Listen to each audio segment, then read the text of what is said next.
آ گئے جانے کی فضا نہ بنائیں. قرآن کی تفسیر ہو رہی ہے. جو کچھ ہم نے آج تراویح کے اندر سنا ہے اس کی تفسیر اور اس کا خلاصہ ہمارے سامنے آ رہا ہے. اس لیے جانے کی فضا نہ بنائیں, تھوڑا وقت دیں, انشاءاللہ بہت کچھ سیکھنے کے لیے ملے گا. آج کی تراویح میں مکمل 10 پارے مکمل ہو گئے, 1.25 پارہ تلاوت کیا گیا, اور آج کا بیان شروع ہو رہا ہے سورہ انفال سے, 90 پارے کے آخری پاؤں سے. انفال کسے کہتے ہیں؟ انفال کہتے ہیں نفل کو. اس کے 2 معنی آتے ہیں. اس کے ایک معنی آتے ہیں انعام کے, اجر و انعام کے, زیادتی کے اور اجر و انعام کے. اور ایک معنی اس کے آتے ہیں مال غنیمت کے. ہم جو نماز پڑھتے ہیں تو نماز کے اندر کچھ رکعتیں نفل ہوتی ہے. نفل اللہ نے بطور انعام کے رکھی ہے. پڑھو گے تو ثواب, نہیں پڑھو گے تو کوئی گناہ نہیں, ہے نا بھائی. ظہر میں ہے, عصر میں ہے, عشاء میں ہے, مغرب میں ہے. کچھ نفل نمازیں, کچھ نفل روزے ہوتے ہیں. رکھ لو تو ثواب, نہ رکھو تو کوئی گناہ نہیں. یہ بطور انعام کے ہوتے ہیں. تم نے اگر رکھ لیا تو انعام مل گیا, نہیں اگر رکھ پائے, نہیں اگر پڑھ پائے تو تم کو انعام نہیں ملے گا. یہاں پر سوال کا جواب دیا جا رہا ہے. بسم اللہ الرحمن الرحیم. یسألونک عن الانفال قل الانفال للہ ورسولہ فاتقوا اللہ واصلحوا ذات بینکم واطیعوا اللہ ورسولہ ان کنتم مؤمنین. اس ایک آیت کے اندر ایک بہت بڑا واقعہ چھپا ہے. سورج شروع ہوتی ہے, لوگوں نے اللہ کے نبی سے سوال کیا کہ بھئی یہ مال غنیمت کیا ہے. تو اللہ تعالیٰ کا حکم آیا کہ لوگوں سے کہہ دو کہ مال غنیمت یہ صرف اللہ اور اللہ کے رسول کا حق ہے. کس کا حق ہے؟ اللہ اور اللہ کے رسول کا. ایک واقعہ ہے اس کے پیچھے. ہوا کیا؟ اسلام کا سب سے بڑا معرکہ جنگ بدر. جنگ بدر اچانک ہو گیا. اس میں کچھ پلاننگ نہیں تھی. اچانک کفار مکہ تیار ہو کر آ گئے. مسلمانوں کو معلوم پڑا تو رمضان کا مہینہ تھا. مسلمان لوگ کیا ہو گئے؟ اللہ کے راستے میں جہاد کے لیے چلے گئے. اللہ کی مدد آئی, اللہ کی مدد آئی, اور اللہ تعالیٰ نے بڑے بڑے کافروں کو کیا کر دیا, جنگ بدر کے اندر ہلاک کر دیا. اور بڑے بڑے کفار مکہ گرفتار ہو کر اللہ کے نبی کے پاس قیدی بن کر آئے. اب جنگ کے اندر تین صورت پیش آئی. کچھ صحابہ ایسے تھے کہ جب فتح ہوئی تو جو کافر بھاگ رہے تھے تو ان کا پیچھا کر کے دوڑا کے ان کو مار رہے تھے, تاکہ وہ یا تو مر جائے, کھپ جائے, یا میدان جنگ چھوڑ کر بھاگ جائے. تو ایک صحابہ اکرام کا دستہ ان کافروں کے پیچھا ان کے تعاقب کرتے ہوئے, مارتے, ان کو بھگاتے ہوئے میدان جنگ سے باہر لے کے چلے گئے. دوسری ایک جماعت صحابہ اکرام کی, یہ کافر جو مال چھوڑ کر بھاگے تھے, مال غنیمت جمع کرنے میں لگ گئے. اور تیسری ایک صحابہ اکرام کی جماعت جس نے اللہ کے نبی کا پورا کور کر کے رکھا تھا, احاطہ کر کے رکھا تھا کہ کدھر سے کوئی کافر آ کر اللہ کے نبی کے اوپر حملہ نہ کر دے. اب ہوا کیا, جو صحابہ کا گروہ درمیان کے اندر مال غنیمت میدان سے جمع کر رہا تھا, تو انہوں نے اس مال غنیمت کو جمع کر لیا اور دوسرے صحابہ سے یہ کہنے لگے کہ یہ ہم نے جمع کیا ہے, یہ ہمارا حق ہے. یہ کس کا حق ہے؟ ہمارا حق. اب وہ صحابہ جو دشمنوں کو مارتے ہوئے بھگاتے ہوئے میدان جنگ سے باہر تک لے گئے, ان کا پیچھا کرتے ہوئے بہت دور تک چلے گئے, تو وہ تو مال غنیمت اٹھانے سے محروم ہو گئے. انہوں نے ان کو یہ جواب دیا کہ تم کو مال غنیمت اٹھانے کی جو مہلت ملی ہمارے وجہ سے ملی. ہم اگر دشمنوں کو بھگاتے ہوئے میدان جنگ سے باہر نہ لے کے جاتے تو تم کو مہلت نہیں ملتی. ان کی طرف سے یہ جواب آیا, تو پتہ چلا کہ اس میں ہمارا بھی حق ہے. اب ایک جماعت جو اللہ کے نبی کے پاس, اللہ کے نبی کو مکمل پروٹیکشن کر رہی تھی, کور کر رہی تھی, انہوں نے بھی یہ کہا کہ ہم بھی چاہتے تو مال غنیمت اٹھا سکتے تھے, لیکن ہم کیا کر رہے تھے؟ اللہ کے نبی کی خدمت کر رہے تھے اور حصار کر رہے تھے, اللہ کے نبی کو پروٹیکٹ کر رہے تھے. اور یہ بھی ضروری ہے, جہاد کا حصہ ہے کہ اپنے نبی کی کیا کرو, حفاظت کرو. ہم بھی اگر چاہتے تو میدان جنگ کے اندر آ کر سامان غنیمت کو اٹھا سکتے تھے. صحابہ اکرام کے اندر کیا ہو رہا ہے, آپس کے اندر یہ باتیں چھینے گویا چل رہی ہے. اللہ کے نبی خاموش. اللہ تعالیٰ کو غصہ آیا اور غصے کے اندر یہ آیتیں نازل ہوئی. کیا نازل ہوئی؟ یہ تم مال غنیمت جو تم نے جمع کیا نا, یہ تمہارا نہیں ہے, یہ اللہ اور اس کے رسول کا ہے. اللہ کے نبی کے پاس لا کر کیا کر دو, اس کو جمع کر دو. آگے کے تقسیم کیا ہو بتاتا ہوں. ایک دوسرا واقعہ کیا ہوا, سعد بن ابی وقاص رضی اللہ عنہ بڑے صحابی ہیں, ان کے بھائی عمیر بن ابی وقاص شہید ہو گئے, کافروں نے مار دیا. حضرت سعد نے دیکھیے کافر نے میرے بھائی کو مارا, بھاگتے ہوئے گئے تو سامنے جو کافر تھا نا اس کو پکڑے تو اس کو مار ڈالے, اس کو کیا کر دیے, مار دیے. اب ان کے بھائی کا جو انتقال ہوا تھا تو جو شہید ہوئے تھے ان کی تلوار اور سامنے جو جس دشمن کو مارے تھے انہوں نے, اس کی تلوار انہوں نے لے کر آئے اور انہوں نے یہ دعویٰ کیا کہ بھائی وہ دشمن کو میں نے مارا, اس نے میرے بھائی کو مارا تھا, تو یہ تلوار مجھے چاہیے. اور ایک حق جتاتا ہے آدمی, میں میرے بھائی کا سامان گرا, بھائی کا انتقال ہو گیا تو وہ میرا ہے حق. تو سعد بن وقاص نے اپنا حق جتایا کہ یہ تلوار کس کو ملنی چاہیے, مجھے ملنی چاہیے. اللہ نے کہا کہ قل الانفال للہ ورسول, مال غنیمت کس کا ہے, اللہ کا اور اللہ کے رسول کا, جمع کرو. کیا کرو, مال غنیمت جمع کرو. تو سعد بن وقاص کو اندر سے بڑی گھٹن ہوئی اور بہت ان کا دل جلا اندر سے. ظاہر تو نہیں کیا, اللہ کے ان کا حکم تھا جمع کر دیے, پر اندر سے بہت دل جلا. اور وہ مال غنیمت میں تلوار رکھنے جا رہے تھے تو وہی نازل ہوئی اور اللہ کے نبی نے کیا کر دیا, ان کو بلایا, کہا کہ اللہ کا حکم آ چکا ہے. 10 پارے کے شروع کے اندر مکمل تذکرہ ہے کہ اللہ کے نبی نے تقسیم کیسے کیا. پہلے تو یہ بتا دیا کہ یہ اللہ کا اور اللہ کے نبی کا ہے, اللہ کا اور اللہ کے نبی کا ہے. پھر اللہ کا اور اللہ کا نبی کا ہے تو ابھی یہ صحابہ میں تقسیم کیسے ہوگا. وَاعْلَمُوا أَنَّمَا غَنِمْتُم مِّن شَيْءٍ فَأَنَّ لِلَّهِ خُمُسَهُ وَلِلرَّسُولِ وَلِذِي الْقُرْبَىٰ وَالْيَتَامَىٰ وَالْمَسَاكِينِ وَابْنِ السَّبِيلِ. یہاں پر اللہ نے ایک قاعدہ قانون بیان کر دیا کہ 5 حصے کرو اس کے مالی غم میں. کتنے حصے کرو, 5 حصے. ایک حصہ اللہ اور اس کے رسول کا. کس کا, اللہ اور اس کے رسول کا. اور جو اللہ اور اس کے رسول کا جو حصہ ہوگا وہ کہا جائے گا, مال بیت المال کے اندر چلا جائے گا. جو 4 حصے جو بچے وہ برابر صحابہ کے اندر تقسیم کیے جائیں گے, برابر تقسیم کیے جائیں گے, کسی کو زیادہ نہیں کسی کو کم نہیں. اب وہ جو تلوار تھی سعد بن وقاص کے بھائی کی, اللہ نے ان کو بلایا اور وہی تلوار ان کو کیا کر دی, ان کے منشا کے مطابق عطا کر دی. تو اصل میں یہ جو آیت جو نازل ہوئی ہے یہ اللہ تعالیٰ کی طرف سے عتاب اور غصے میں نازل ہوئی ہے, اور بھی اس کے تذکرے آگے آئیں گے انشاءاللہ. آگے اللہ تعالیٰ مومنوں کی کچھ صفات بیان کر رہے ہیں, بہت غور سے سننا, بہت اہم بات ہے. انما المؤمنون الذين اذا ذكر الله وجلت قلوبهم واذا تليت عليهم آياته زادتهم ایمانا وعلى ربهم يتوکلون. پہلی صفت ایمان والوں کی اللہ تعالیٰ یہ بیان کر رہے ہیں کہ جو کامل مومن ہے, جو مومن کامل ہوتا ہے, اس کی صفات کیا ہے. جب اللہ تبارک تعالیٰ کا ذکر کیا جاتا ہے, اللہ کا ذکر کیا ہے, اللہ کا قرآن, اللہ کا قرآن جب ان کو پڑھ کر سنایا جاتا ہے, قرآن کی تفسیر جب ان کو بتائی جاتی ہے تو کیا ہوتا ہے, وجلت قلوبہم, ان کے دل ڈرنے لگتے ہیں, ان کے دل ڈرنے لگتے ہیں.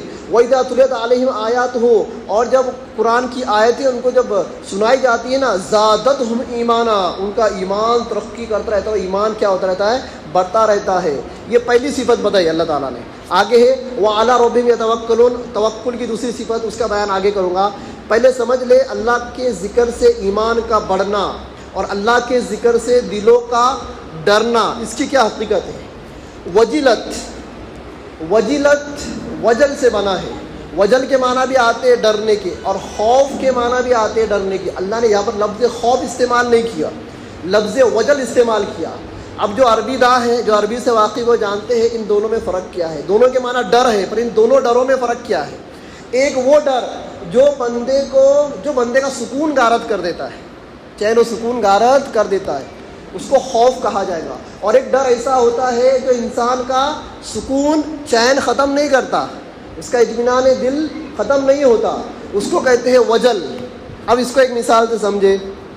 میں آپ کو آپ اپنے گھر میں ہو, میں آپ کو فون کر کے بول دوں بھائی پیچھے سے تمہارے گھر میں کوئی ٹیڑوا گھس گیا, شیر گھس گیا, چیتا گھس گیا. اب بولو تمہاری اندر کیفیت کیا ہوگی, ڈر کی کیفیت, اور تمہارا سکون غارت ہو جائے گا.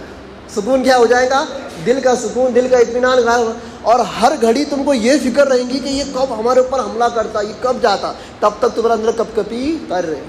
ایک اور مثال سمجھ لیں. آپ تم یہاں پر بیٹھے ہو, میں نے تم کو کہہ دیا کہ بھائی تمہارے پیٹھ کے اوپر ایک مہلک جانور ہے, جیسے بھائی بچھو ہے, گوم ہے, کچھ بھی جو تم کو کاٹ سکتی ہے, ڈس سکتی ہے.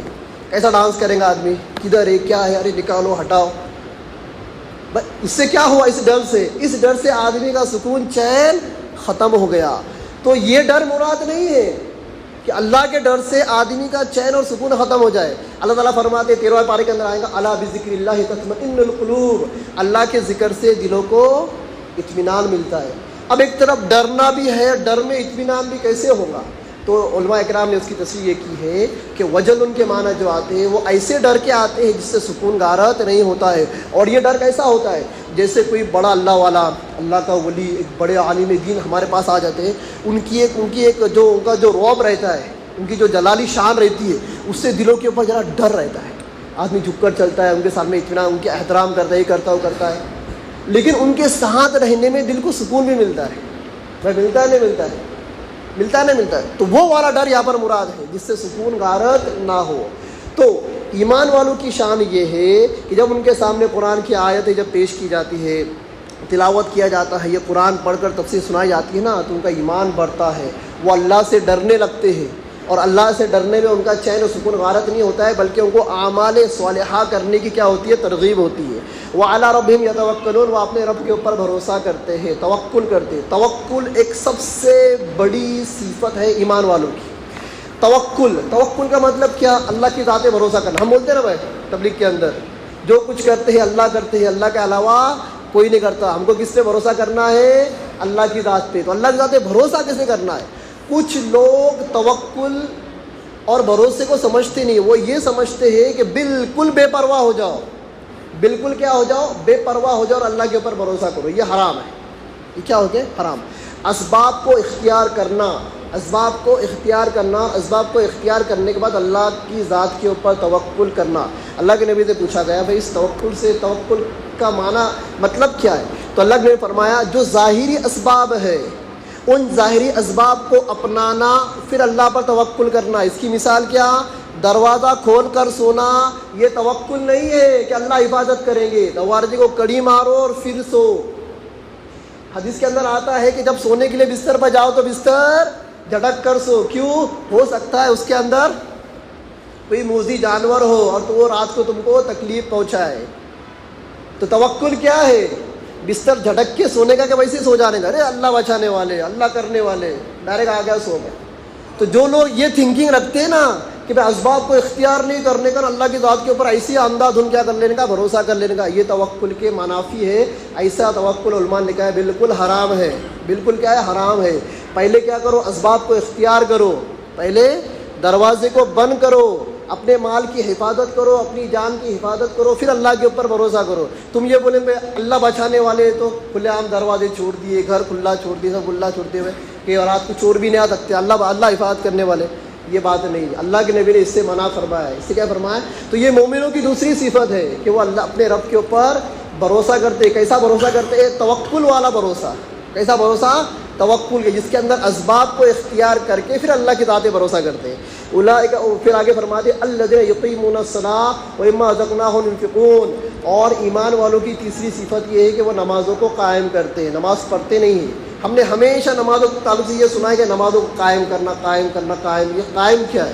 لفظ قیام اور اقامہ کے معنی آتے کسی چیز کو بالکل سیدھا کھڑے رکھنا، بالکل کھڑے رکھنا. قیام کے معنی آتے ہیں، قائم کے معنی آتے ہیں. نماز پڑھنا مطلب نماز پڑھنا صرف یوں ہی نہیں کہ بس سجدہ کر لیا، رکوع کر نکل گیا. نماز کے جو آداب، جو واجبات، جو نماز کی جو باطنی آداب ہے، جو ظاہری آداب ہے، جو ظاہری سنتیں ہیں، جو باطنی سنتیں ہیں، جو ظاہری فرائض ہے، جو باطنی فرائض ہے، ان تمام چیزوں کی رعایت کرتے ہوئے نماز کو پڑھنا. ایسا نہیں نماز تو ہم پڑھ رہے ہیں، ہمارا ذہن کا لگا ہوا ہے، بازاروں کے اندر لگا ہوا ہے، گھروں کے اندر لگا. صحابہ اکرام کی نماز کیسی تھی؟ کیسی نماز تھی؟ تیر لگ جا رہا ہے، نماز کے اندر خلل نہیں آ رہا. تیر کھینچ کر نکالا جا رہا ہے، خون کا فوارہ بٹ رہا ہے، نماز کے اندر خلل نہیں آ رہا. یہ نماز اللہ تبارک تعالیٰ کو قابل قبول ہے. اور جس کی اس ٹائپ کی نماز بنے گی کہ ایک مرتبہ نماز کی نیت بھان لیا، بس وہ ہے اور اللہ ہے، اس کے علاوہ کسی چیز کی طرف اس کا دھیان نہیں، پورے استحضار قلب کے ساتھ وہ اللہ کے روبرو ہو کر نماز پڑھ رہا ہے، ایسی نماز کو کہا جائے گا کہ تم نماز کے قائم کرنے والے ہو. ایک حکم یہ. اور دوسرا اس کا مطلب یہ ہے، نماز کو قائم کرنے مطلب نہیں کہ اکیلے نماز پڑھنا، نماز کی دعوت بھی دینا. نماز کی دعوت بھی دینا. نماز کی دعوت کیسے دینا یہ تو ہم کو پتہ ہی ہے. اور تیسری بات یہ بیان کی گئی آگے وَمِمَّا رَزَقْنَاهُمْ يُنْفِقُونَ، جو ہم نے ان کو رزق دیا ہے اس میں وہ کیا کرتے ہیں؟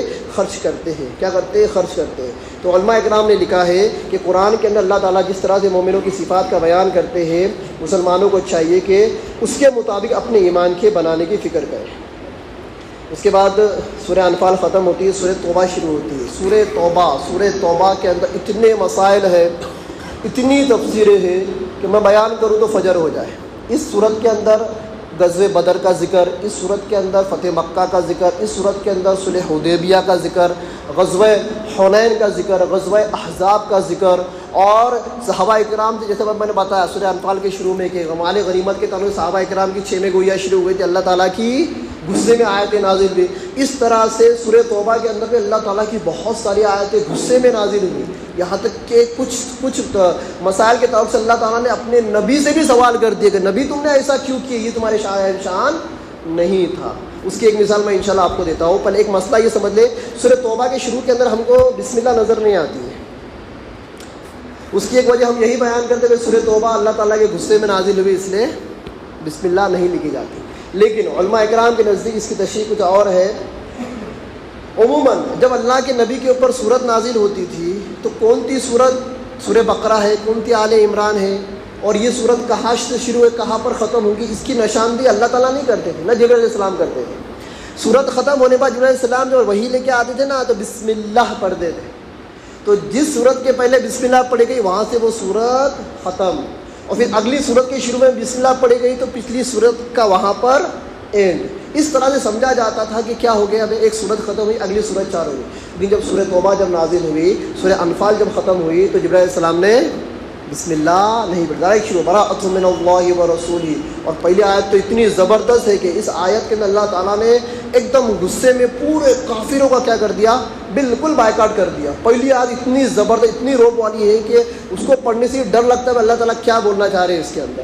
تو علماء اکرام نے لکھا ہے کہ سورہ انفال ختم ہوئی، سورہ توبہ شروع ہوئی تو جبرائیل علیہ السلام نے بسم اللہ نہیں پڑھے۔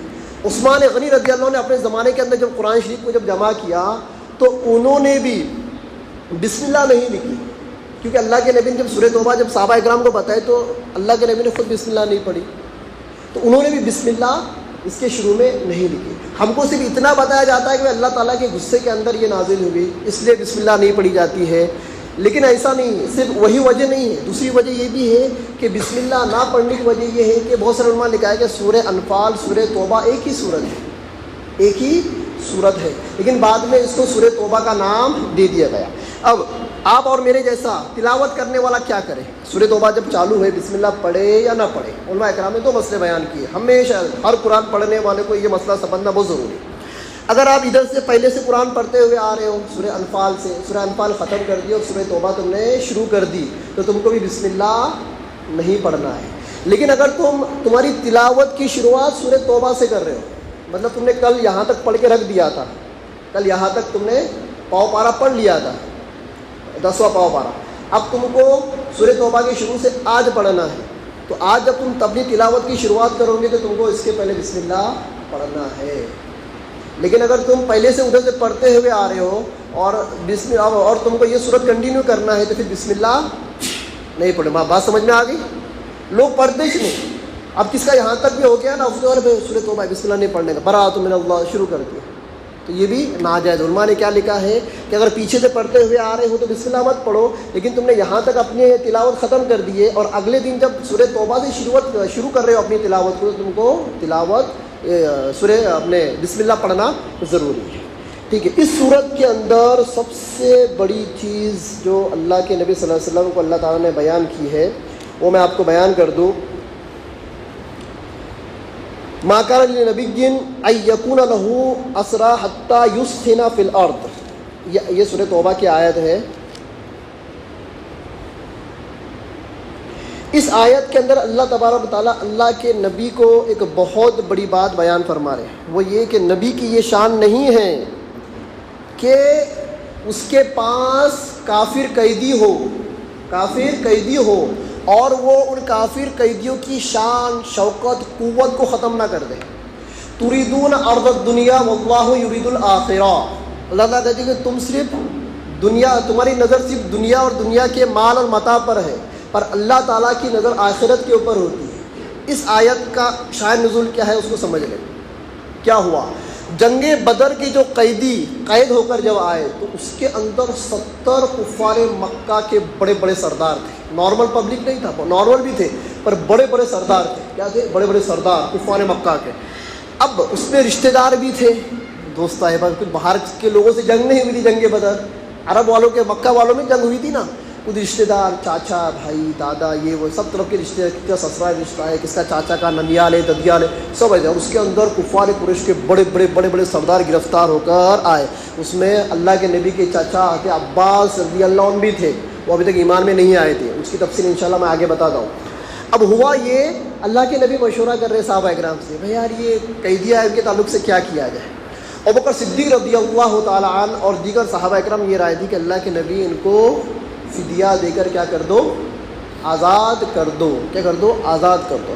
حضرت عمر رضی اللہ عنہ اور حضرت سعد بن معاذ رضی اللہ عنہ، یہ دونوں آگے آئے. صرف دو صحابی آگے آئے. انہوں نے کہا اللہ کے نبی نہیں، یہ دشمن ہے، ان کو قتل کر دو. یہ دین کے دشمن ہے، یہ نبی کے دشمن ہے، یہ اللہ کے دشمن ہے، یہ صحابہ کے دشمن ہے، یہ دشمن ہے، یہ مشرک ہے، کافر، ان کو ختم کر دو. اللہ کے نبی نے کہا ابوبکر اور عمر کو بلا کر، تم دونوں کی اگر رائے ایک ہوتی تو میں تم میں سے کسی ایک کی رائے کی مخالفت نہیں کرتا. مطلب اللہ کے نبی کیا کہتے، تم دونوں کی رائے ایک ہونا چاہیے تھی. تم بڑے صحابہ میں سے میرے بڑے وزیر ہیں. اللہ کے نبی کے رائٹ ہینڈ تھے نا ابوبکر صدیق اور حضرت عمر. پھر اللہ کے نبی نے یہ فیصلہ سنایا کہ ایک کام کرتے ہیں، ان سے فدیہ لے کر، پیسہ جرمانہ لے کر ان کو کیا کر دیتے، آزاد کر دیتے. کیا کرتے ہیں؟ آزاد کر دیتے. اب اللہ کے نبی کی طرف سے حکم نازل ہوا. اللہ تعالیٰ نے ان کو، صحابہ اکرام کو تین اختیارات دیے. پہلا اختیار یہ دیے کہ ٹھیک ہے، تمہارا پہلا حکم تو یہ کہ جنگی قیدی ان کو مار دو.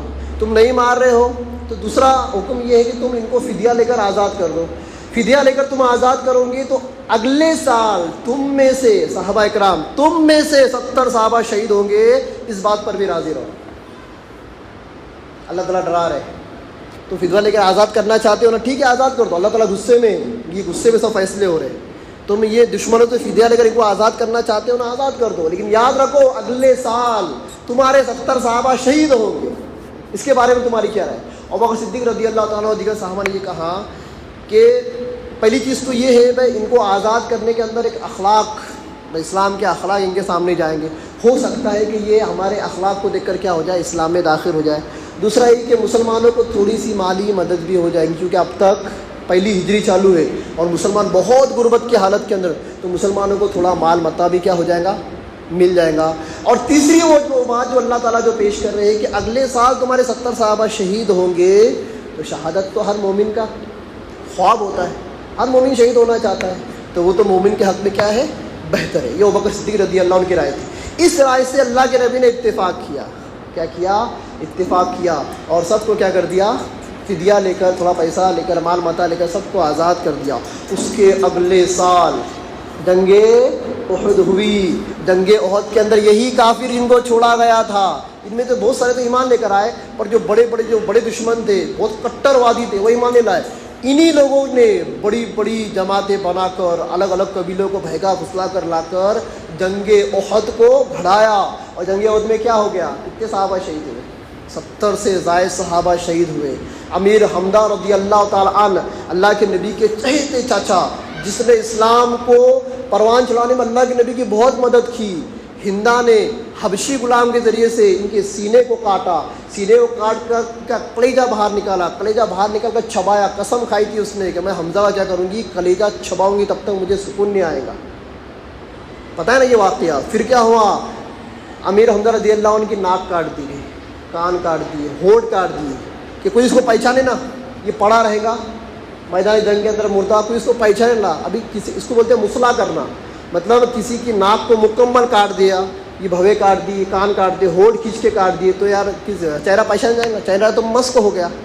حضرت صفیہ جو اللہ کے نبی کی پھپھی ہے اور امیر حمزہ کی بہن ہے، انہوں نے اپنے بھائی کے ہاتھ اور پیر کے پوروں کو دیکھ کر پہچانا کہ یہ میرے بھائی امیر حمزہ ہے. پھر اللہ کے نبی نے ان کو لے کر آیا. پھر اللہ کے نبی بہت روئے، اتنا روئے. ان کے جنازے کے اندر کتنے فرشتوں نے شرکت کی. اور یہاں تک اللہ کے نبی نے فرمایا کہ امیر حمزہ کی شہادت کے اوپر اللہ کا عرش ہل گیا. کیا ہو گیا؟ عرش ہل. یہ کیوں ہوا؟ اللہ تعالیٰ نے اختیار دیا تھا نا کہ تم اگر وہ جنگی قیدی ہو، تم اگر یہاں کر دو گے پیسے لے کے، تو اگلے سال تمہارے 70 شہید کیے جائیں گے. تو یہ شہادت اسی کی کیا ہے، مرہون ملت ہے. بہرحال یہ جو حکم ہوا تھا یہ اللہ تعالیٰ کے وہ غصے میں ہوا تھا، تو اللہ تعالیٰ نے سیدھا اللہ کے نبی کو حکم دے دیا کہ نبی کی یہ شان تو نہیں ہے کہ اس کے قبضے کے اندر قیدی ہو اور وہ پیسہ لے کر چھوڑ دے. تریدون عرض الدنیا واللہ یرید الآخرہ، تم تو دنیا دیکھ رہے ہو. پر اب سوال یہ پیدا ہوتا ہے اللہ کے نبی نے کیوں ایسا کیا؟ صحابہ اکرام کی بات کو کیوں مانا اور حضرت عمر کی اور سعد بن معاذ ان دو صحابی کی رائے کو کیوں نہیں مانا؟ آگے آتا ہے کہ اگر میں حضرت عمر اور سعد بن معاذ کی بات کو اگر میں مان لیتا تو اتنے صحابہ جنگ احد کے اندر شہید نہیں ہوتے. اس بات کا اقرار بھی خود کیا. اب سوال یہ ہے اللہ کے نبی نے کیوں نہیں مانا؟ اس لیے نہیں مانگا، اللہ کے نبی کو اللہ نے رحمت للعالمین بنا کر بھیجا تھا. اللہ کے نبی کب کسی کو کسی نہتے کے اوپر ظلم کر سکتے تھے؟ تو یہ تو اللہ کے نبی کی شان تھی کہ اللہ کے نبی نے رحمت للعالمین ہونے کا وہاں پر کیا دیا؟ ثبوت دیا. ان سب کو کیا کر دیا تھا؟ آزاد کر دیا تھا. بہرحال اس صورت کے اندر ایسے بہت سارے واقعات ہیں. اگر میں بتاتا بیٹھے تو بہت ٹائم ہو جائے. آخری ایک بات یہاں پر سمجھ لے، ایک واقعہ یہاں پر سمجھ لے. سورہ توبہ کے آخر میں ایک آیت اللہ تعالیٰ فرماتے ہیں استغفر لہم او لا تستغفر لہم ان تستغفر لہم 70 مرۃ فلن یغفر اللہ لہم.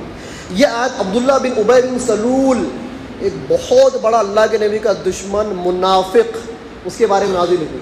یہ منافق تھا، اس لیے یہ کیا کرتا تھا؟ مسلمانوں کے ساتھ میں آتا ہے، بولتا میں ایمان والا ہے. دوگلا آدمی تھا، اور جب کافروں کے ساتھ جاتا تھا تو مسلمانوں کی باتیں کافروں کو بتاتا تھا اور کافر مل جاتا تھا. دوگلا مسلمان تو بولے نہیں، منافق تھا. کیا تھا؟ منافق تھا. یہ مر گیا تو اللہ کے نبی صلی اللہ علیہ وسلم نے اس کی نماز جنازہ پڑھائی. وہاں پر بہت اختلاف ہے. اب کیا ہوا؟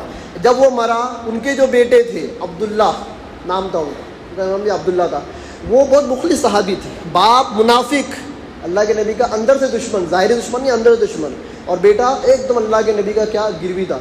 عبداللہ اللہ کے نبی خدمت میں کہا کہ اللہ کے نبی میرے باپ کا انتقال ہو گیا، آپ ایک کام کریں، اپنا قمیض دے کہ میں اس کو بطور کفن اپنے باپ کو پہنا دوں، ہو سکے میرے باپ کا تھوڑا سا عذاب قبر اور آخرت کا عذاب کیا ہو جائے، آپ کے قمیض کی برکت سے کیا ہو جائے، کم ہو جائے. اللہ کے نبی نے اتار کر دے دیا.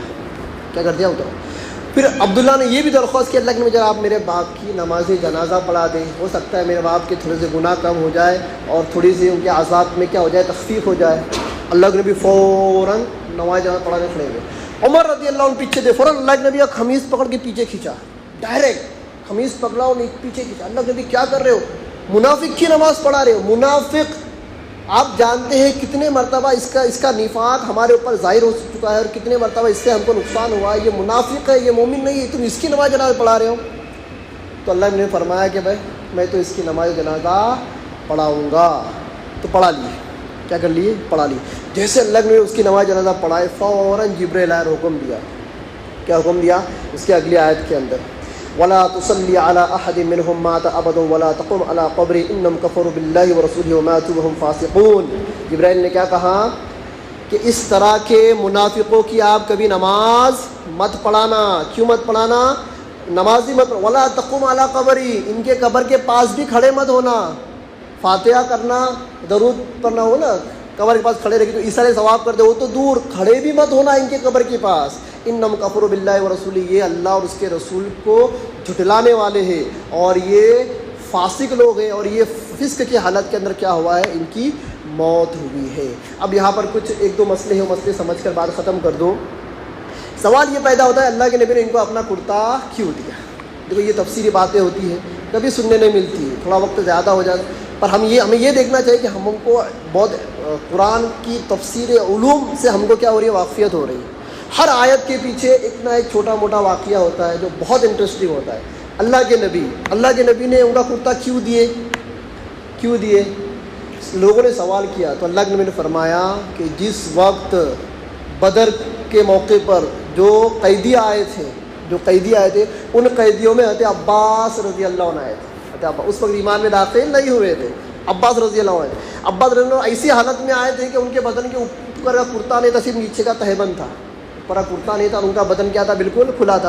اب صحابہ کرام پکڑ کے لائے ہوں گے، پکڑتے کیسا ہے دشمن کو، چنڈی روشنی پکڑے، کپڑے پھٹ گئے رہیں گے. تو حضرت عباس کی بھی کپڑے پھٹ گئے تھے. اللہ کے نبی کا دل گوارا نے کہا کہ ایک تو میرا چاچا قیدی بن کر آ رہا ہے اور میرے چاچا کے بدن پر کپڑا بھی نہیں ہے. اللہ کے نبی کے برداشت نہیں ہوا. تو اللہ کے نبی نے یہ عبداللہ یہی منافق عبداللہ بن ابی بن سلول، اس سے کہا کہ تو اپنا کرتا کس کو دے دے؟ میرے چاچا کو دے دے۔ اب ان کا ہی کرتا کیوں دیا، یہ بھی سوال ہوتا ہے۔ بہت سارے صحابہ کرام تھے، تو روایتوں میں آتا ہے کہ حضرت عباس بالکل اونچے قد کے صحابی تھے۔ کیا تھے؟ اونچے قد کے صحابی تھے۔ تو دوسرے صحابہ کرام میں کرتے تھے تو ان کو کرتا آ نہیں رہا تھا۔ عبداللہ بن ابی بن سلول بھی ذرا اچھا تھا، ذرا تھوڑا دنکٹ تھا، تو اس کا کرتا کیا ہو گیا؟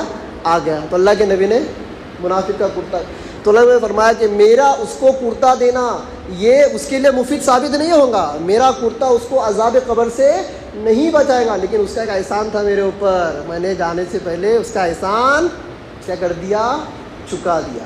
اب دوسرا سوال، نماز کیوں پڑھی؟ نماز کیوں پڑھی؟ نماز اس لیے پڑھی، اللہ نے بعد میں فرمایا کہ میرے نماز پڑھنے سے اللہ تعالیٰ اس کا عذاب قبر ختم نہیں کرے گا اور آخرت کا عذاب اس کا کم نہیں کرے گا، لیکن میں نے یہ اخلاق پیش کیے، ہو سکتا ہے میرے اس اخلاق کی وجہ سے عبداللہ بن ابی بن سلول کا جو خاندان ہے وہ لوگ میرا یہ رویہ دیکھ کر کہ میں دشمن کے ساتھ اتنے اچھے اخلاق پیش کر رہا ہوں، ہو سکتا ہے وہ ایمان میں آ جائے۔ تو اللہ کے نبی کی نیت کیا تھی کہ اس عمل سے ہو سکتا ہے کہ دیگر لوگوں کو اسلام قبول کرنے کی توفیق ملے، اور ایسا ہی ہوا۔ یہ کون سے قبیلے کا تھا؟ قبیلے خزرج، قبیلے خزرج کا تھا یہ عبداللہ۔ قبیلے خزرج کے اس واقعے کے بعد 1000 لوگ ایمان کے اندر داخل۔ کتنے لوگ داخل ہوئے؟ 1000 لوگ ایمان کے اندر داخل ہوئے۔ اب دو مسئلے اور سمجھ لو۔ آج کے زمانے میں کیا کوئی کافر مر جائے تو ہم اس کے جنازے میں جا سکتے کیا؟ شرکت کر سکتے کیا؟ یا پھر ہم مسلمان ہیں، ہمارا کوئی بھائی کافر ہے، ہو سکتا ہے نا، ہوا ہے نا ایسا، کافر ہے، نو مسلم ہے، کافر ہے، تو کیا میں تو مسلمان ہو گیا، ایک نو مسلم کے بارے میں بتا رہا ہوں، میں نو مسلم، میرا بھائی کافر ہے، وہ مر گیا، بھائی کیا باپ بیٹا جو بھی ہے، کیا میں اس کے جنازے میں جا سکتا؟ کہ اب یہ دو مسئلے آج کے زمانے حساب سمجھ لیں۔ امام اعظم ابو حنیفہ رحمۃ اللہ علیہ کا حکم یہی ہے، ان کا مسلک یہی ہے کہ کافر چاہے رشتہ دار ہو یا دوست احباب والا ہو، وہ سب سوال کرتے ہیں یار اپنا کاروباری تعلقات تھے، گھریلو تعلقات تھے، میرا پارٹنر تھا مر گیا، جانا تو پڑے گا، جا کے دور کھڑے رہ سکتا کیا، یہ کر سکتا کیا، وہ کر سکتا کیا، پوچھتے لوگ۔ تو مسئلہ سمجھ لیں، کافر اگر مر جائے تو تم اس کے جنازے میں شرکت نہیں کر سکتے، بالکل نہیں کر سکتے، یہاں تک کہ اگر کافر تمہارا رشتہ دار بھی ہے، تم نو مسلم ہو اور تمہارے جو رشتہ دار ہے وہ سب غیر مسلم ہے، وہ اگر کوئی مر رہا ہے اس نے کہا تو تم اس کے جنازے میں شرکت نہیں کرتے۔ اگر جنازے میں شرکت کیے تو یہ تم نے ناجائز اور حرام کام کیا۔ اب سوال یہ بتا کہ کرے تو کیا کرے؟ کچھ تو یہ بہانہ کر کے کیا ہو جائے، باہر کو نکل لے، بہانہ کچھ ہی بہانہ کر دے، باہر ہے، ادھر ہے، ادھر چلے گیا، لیکن شرکت نہ، اگر شرکت کرے گا تو کیا ہوگا؟ وہ گنہگار ہوگا۔ اللہ تعالیٰ عمل کی طرف عطا فرمائے۔ اس میں ایک بہت بڑا مسئلہ تھا، اب وقت ہو گیا، ایک بہت بڑا مسئلہ اس صورت کے اندر اللہ تعالیٰ نے کافر نان مسلم کو حدود حرم کے اندر داخلہ منع کر دیا۔ بہت بڑا چیپٹر ہے، بہت سارے اس کے اندر باتیں انشاءاللہ آگے مسجد حرام کا تذکرہ آنے والا ہے 15ویں پارے میں سورہ بنی اسرائیل کے اندر، انشاءاللہ میں وہاں پر بیان کر دوں گا، اگر میں بھول جائے تو کوئی ساتھی مجھے یاد دلا دے۔ آج کیا ہو گیا، آج کی جو یہ بدبخت جو حکومت جو آئی ہے محمد بن سلمان کی، اس نے یہودیوں کو، نصرانیوں کو، کافروں کو حدود حرم کے اندر بولتے نا وزٹ کا ویزا دے دیا کہ تم ابھی حدود حرم میں بھی آ سکتے۔ جو لوگ حج کے لیے گئے وہ جانتے ہیں کہ جب تم حرم میں جب داخل ہوں گے نا تو روڈ جیسا آتا ہے نا، اس کے اوپر جو بینر لگے ہوئے تھے نا، تو فور نان مسلم اور ایسا ایرو کا نشان آتا ہے، ٹرن مار لو یہاں سے، تم ادھر اندر حدود حرم کی طرف نہیں جا سکتے۔ 4-5 کلومیٹر پہلے سے ہی ان کو ایک راستہ بائی پاس دے دیا جاتا ہے کہ فور نان مسلم لکھا، اور ادھر لکھتا ہے ممنوع الدخول لغیر المسلم، غیر مسلموں کے لیے ادھر داخل ہونا جائز نہیں، ناٹ الو فور غیر مسلم، فور نان مسلم لکھا ہوا رہتا ہے۔ اور ایسا ایک راستہ ایسا نکلتا ہے بائی پاس سے، وہاں لکھا جاتا ہے فور نان مسلم، کہ وہ کیا ہو جائے ادھر سے کرے۔ ہم جب طائف سے آ رہے تھے 2 یا 3 کلومیٹر کا فاصلہ تھا طائف سے آتے وقت، یہ مطلب یہ چاروں طرف سے ہے، حرم تو وش میں نا، چاروں طرف سے جو روڈ آتا ہے، ہم طائف کی طرف سے آ رہے تھے، میں نے خود اپنے آنکھوں سے دیکھا 2-4 روڈ ایسے جو حرم کے اندر جا رہے ہیں، اور اس میں سے ایک روڈ ایسا پھاٹا ایسا بائی پاس گھوم گیا ادھر سے، ایک تھوڑا سا برج ان کو دیکھ کے سائڈ میں نکالیے فور نان مسلم۔ تو میں نے وہاں پر سوال کیا تھا اس ڈرائیور سے کہ اگر کوئی بندہ اندر کو گھس جائے تو کیا، ان کو کیسے معلوم پڑے گا، ان کو کیسے معلوم پڑے گا؟ تو انہوں نے کہا کہ ان کے پاس 2 سسٹم ہے، ایک یہ غیر مسلموں کو جو گاڑی دی جاتی ہے نا، وہ گاڑی غیر مسلم کے نام سے رجسٹر ہوتی ہے، تو اس کا اگر کیمرے کے اندر کبھی اسکین ہو جائے گاڑی کا نمبر اور اس کا آنر ان کو سمجھ میں آ جاتا ہے، تو وہ کیا کرتے ہیں ہمیشہ کے واسطے اس کو سعودی سے ہکال دیتے ہیں اور تھپا مار دیتے ہیں کہ یہ ممنوع دخول للابد، ہمیشہ لائف ٹائم یہ ابھی